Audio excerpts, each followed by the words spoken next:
Ostatnio mieliśmy w studio prototyp nowego głośnika w technologii kardioidy.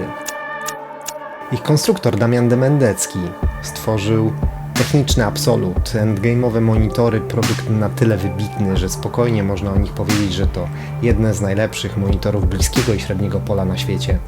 A zakładając ich cenę i rozmiar, być może nawet i najlepsze. Dlaczego nie kupiłem najlepszych monitorów na świecie?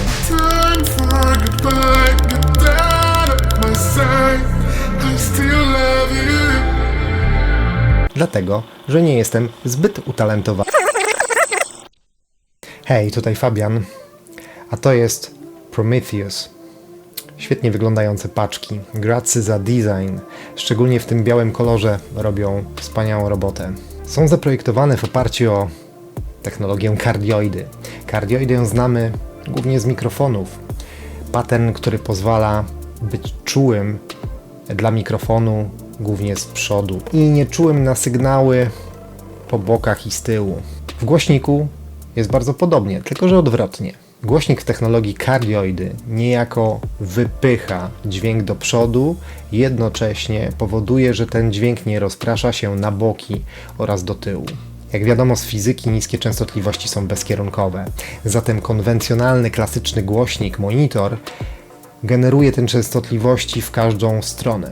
Kardioida natomiast celuje prawie całym pasmem w stronę słuchacza.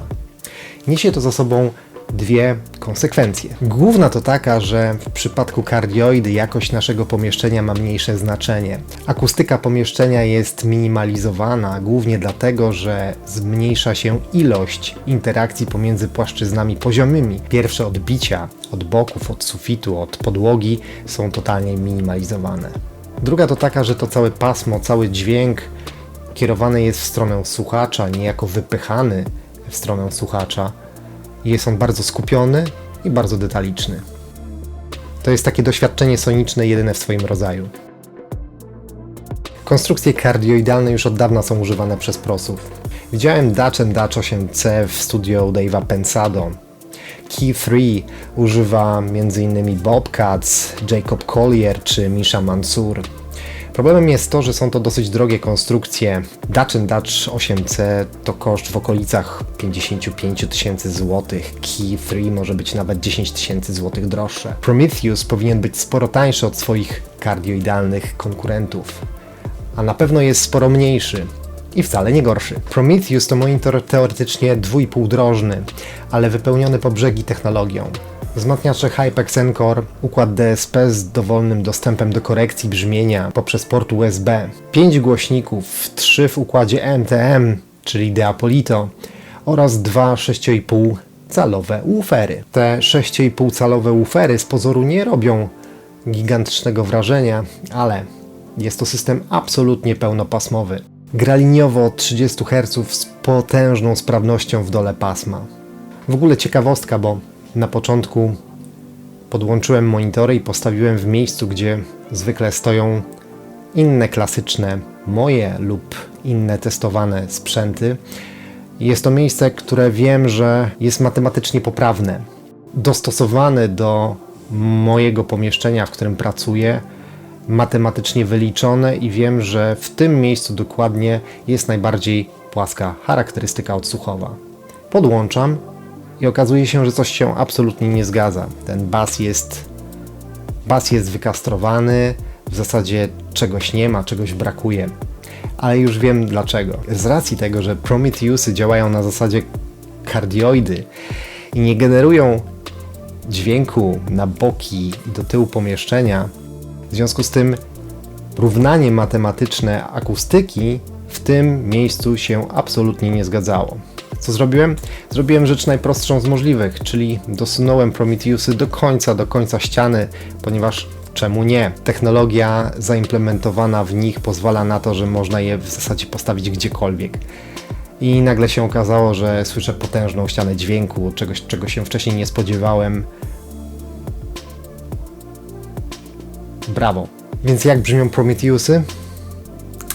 W zasadzie to nie brzmią wcale. To jest rodzaj monitora, który w zasadzie nie ma własnej sygnatury dźwiękowej. Słychać otchłań dźwięku, jego rozdzielczość, detaliczność, przestrzenność, wszystko jest wypychane w naszą stronę, ale monitor nie narzuca absolutnie żadnego własnego brzmienia. W ogóle nie słychać głośników, wszystko jest przestrzenne, trójwymiarowe, skupione i luźne zarazem.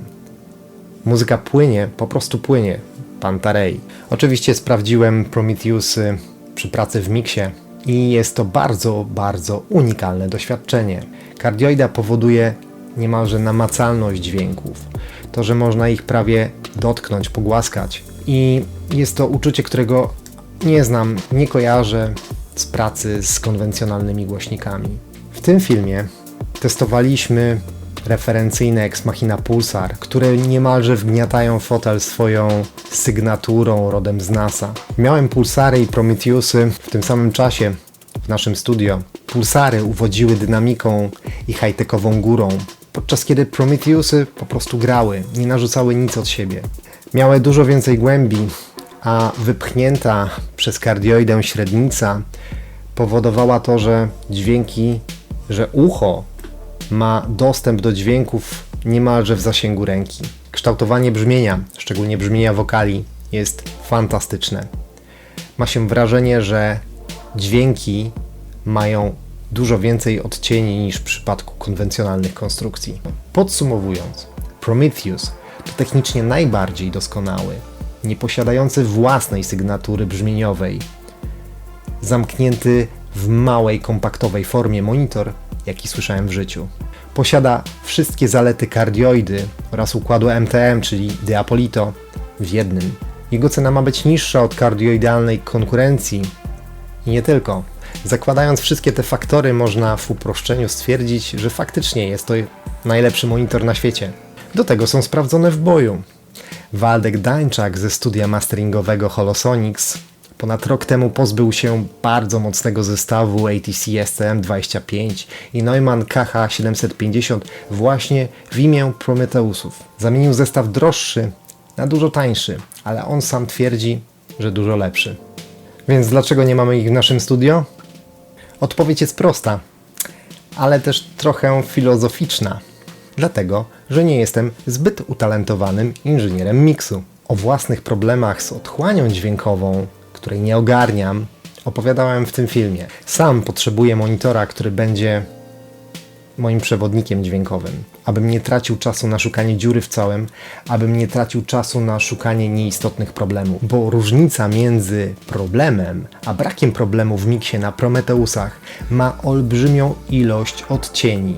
Niezbyt błyskotliwy dźwiękowo, abstrakcyjny umysł, taki jak mój, może się zatracić w ilości rozwiązań i źle ocenić sytuację. Potrzebuję trochę pomocy od monitora, potrzebuję przewodnika dźwiękowego, a Prometheusy nie są dobrym przewodnikiem, gdyż nie posiadają własnego brzmienia.